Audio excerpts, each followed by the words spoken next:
ஏன்னா அவன் தூங்கிட்டே இருப்பான். இவன் தினமும் தூங்கிட்டு இருக்கிறதுனால அவசரப்படுறது நான் தான். இவன் லேட்டா எந்திரிக்கிறதுனால பஸ் போயிடுது. அதுக்கப்புறமா இவனை எழுப்பி குளிப்பாட்டி ட்ரெஸ் மாட்டி சாப்பிட வச்சு என்னோட சைக்கிள்ல உட்கார வச்சு இவனை ஸ்கூலுக்கு கொண்டு போறது. அதை விட பெரிய கொடுமை என்னன்னா ஸ்கூலுக்கு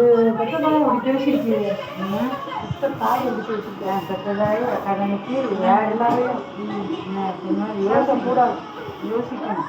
அதை பேசாமல் யோசனை வார்த்தைகளை கொட்டிட்டாங்கன்னு யாரும் அது வந்து ஆர்வம் நடக்காது. பேசிட்டு அந்த வார்த்தைகளை ஏன் நம்ம பேச மாட்டோம்னா இதான் காரணம்.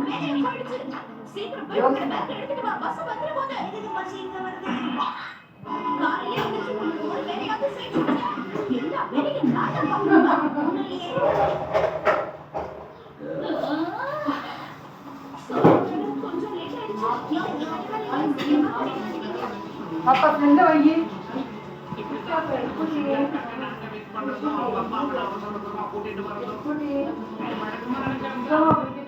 சொல்றீங்க